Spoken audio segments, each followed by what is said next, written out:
అండి, welcome to my channel Sravani spicy kitchen. నేను మీ శ్రావణి. ఎలా ఉన్నారు అందరూ? నేనైతే చాలా బాగున్నాను. మీరు కూడా బాగుండాలని కోరుకుంటున్నాను. ఇవాళ అయితే నేను చాలా సింపుల్గా అయిపోయేటటువంటి మష్రూమ్ కర్రీ ఎలా చేసుకోవాలో చూపించేస్తాను. నాన్ వెజ్ కంటే ధీటుగా ఉండేటటువంటి రెసిపీ అండి ఇది. చాలా టేస్టీగా ఉంటుంది, స్పైసీగా భలేగా ఉంటుంది. బ్యాచిలర్స్ మీకోసమే అండి ఈ రెసిపీ అయితే. చాలా ఫాస్ట్గా అయిపోతుంది, టేస్టీగా కూడా ఉంటుంది. తప్పకుండా ఇది ఒకసారి అయితే ట్రై చేయండి. లేట్ చేయకుండా అయితే ప్రాసెస్లోకి అయితే వెళ్ళిపోదాం. ముందుగా అయితే మష్రూమ్స్ 200 గ్రామ్స్ తీసుకున్నాను. ఇవైతే ముందుగా వాటర్లో వేసేసుకొని కాసేపు, ఇందులో డస్ట్ అనేది ఎక్కువగా ఉంటుంది కాబట్టి కాసేపు ఈ విధంగా సోక్ చేసి పెట్టుకున్నారంటే డస్ట్ అనేది చాలా ఈజీగా వెళ్ళిపోతుంది. వాష్ చేసుకున్న తర్వాత దీని మీద పైన పీల్ ఉంటుంది కదండి, అది మొత్తం నీట్గా తీసేసుకోవాలి. ఈ విధంగా వాటర్ని ఉంపేసి బౌల్లోకి ట్రాన్స్ఫర్ చేసుకున్న తర్వాత నేను చూపిస్తున్నట్టుగా 2 ముక్కలుగా కట్ చేసేసుకోవాలి. ఈ విధంగా కట్ చేసుకొని పక్కన పెట్టేసుకోవాలి. తర్వాత అయితే కడాయి పెట్టుకొని ఆయిల్ వేసుకోవాలి. ఆయిల్ అనేది కాస్త ఎక్కువ పడుతుందండి. ఆయిల్ వేసుకున్న తర్వాత అయితే వేడెక్కిన తర్వాత ఇందులోకి అయితే ఆవాలు అలానే జీలకర్ర వేసుకొని చిటపట్లాడనివ్వాలి. చిటపట్లాడిన తర్వాత కరివేపాకు వేసుకొని చిటపట్లాడనివ్వాలి. ఇప్పుడైతే బాగా సన్నగా కట్ చేసుకున్న ఆనియన్స్ అనేవి కాస్త ఎక్కువ వేసుకుంటే బాగుంటుంది. వేసుకున్న తర్వాత మంచిగా కలర్ వచ్చేంత వరకు ఫ్రై చేసుకోవాలి.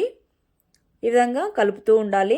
ఫ్రై అయిన తర్వాత సన్నగా కట్ చేసుకున్న పచ్చిమిర్చి వేసుకొని ఒకసారి మిక్స్ చేసుకున్న తర్వాత టమోటా ముక్కలు బాగా ఈ విధంగా సన్నగా కట్ చేసుకొని వేసుకోవాలి. వేసుకున్న తర్వాత టమోటో అనేది బాగా మెత్తబడి గుజ్జులాగా అయిపోయేంత వరకు ఫ్రై చేసుకోవాలి.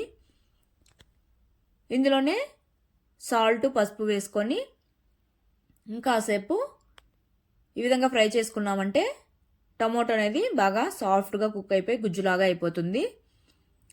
ఈ విధంగా ఫ్రై అయిన తర్వాత 1 స్పూను అల్లం వెల్లుల్లి పేస్ట్ వేసుకొని మంటను లో ఫ్లేమ్లో పెట్టుకొని ఈ విధంగా కలుపుతూ ఫ్రై చేసుకోవాలి. ఫ్రై అయిన తర్వాత ఇందులోకైతే మసాలాలు అనేవి యాడ్ చేసుకోవాలి. ఇక్కడైతే 1 స్పూన్ వరకు ధనియాల పొడి, అలానే 1 స్పూను కారం, 1/2 spoon garam masala, 1 spoon chicken masala వేస్తున్నాను.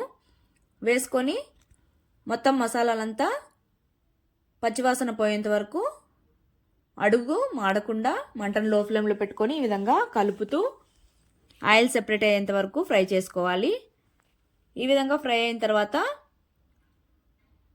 సాల్ట్ అనేది వేసుకొని ఒకసారి మిక్స్ చేసుకున్న తర్వాత మనం కట్ చేసి పెట్టుకున్న పుట్టగొడుగులను కూడా వేసేసుకొని ఈ విధంగా మంటనైతే లో ఫ్లేమ్లోనే పెట్టుకొని కలుపుతూ ఉండాలి. ఇక్కడ నేను వాటర్ అనేవి ఏమీ యాడ్ చేయట్లేదండి. ఇందులోనే ఫ్రై అయిపోతే సరిపోతుంది. ముక్కలు కూడా బాగా సాఫ్ట్గా కుక్ అయిపోతాయి. మీకు కావాలి అనిపిస్తే ఒక 1/2 గ్లాసు వాటర్ అనేవి యాడ్ చేసుకోవచ్చు. కాకపోతే ఇదే విధంగా వాటర్ యాడ్ చేయకుండా ఫ్రై చేసుకుంటేనే టేస్టీగా ఉంటుంది. ఈ విధంగా కాసేపు మగ్గిన తర్వాత మూత పెట్టుకొని మధ్య మధ్యలో మిక్స్ చేసుకుంటూ ఉండాలి. అలానే వదిలేస్తే అడుగంటేస్తుంది. మిక్స్ చేసుకున్న తర్వాత మళ్ళీ మూత పెట్టుకొని 5 మినిట్స్ వరకు కుక్ చేసుకుంటే సరిపోతుంది. ఇక్కడ నేను చూపిస్తున్నాను కదా, పర్ఫెక్ట్గా అయితే కుక్ అయిపోయాయి. తర్వాత చివరిగా కొద్దిగా కొత్తిమీర వేసేసుకొని మరో 2 మినిట్స్ మిక్స్ చేసుకొని సిమ్లో ఉంచుకుంటే సరిపోతుంది. వావ్, నోరు ఊరిపోతుందండి. ఎంత టేస్టీగా ఉందంటే అంత టేస్టీగా ఉంది కర్రీ అయితే. అస్సలు మిస్ అవ్వద్దు. స్టవ్ ఆపేసి సర్వ్ చేసేసుకోవడమే. మేమైతే చపాతీలో సర్వ్ చేసుకున్నాం. తర్వాత అయితే ఇక్కడ నేను మీకు రైస్తో చూపిస్తున్నాను. ఈ విధంగా కర్రీ వండిన తర్వాత అదే పాన్లో రైస్ ఈ విధంగా వేసుకొని కలపడం చాలా టేస్టీగా ఉంటుందండి. మీలో ఎంతమంది ఇలా చేస్తారో కమెంట్ చేయండి తప్పకుండా. నాకైతే ఈ విధంగా కలుపుకొని తినడం అయితే చాలా ఇష్టం. టేస్ట్ ఇంకా బాగుంటుంది.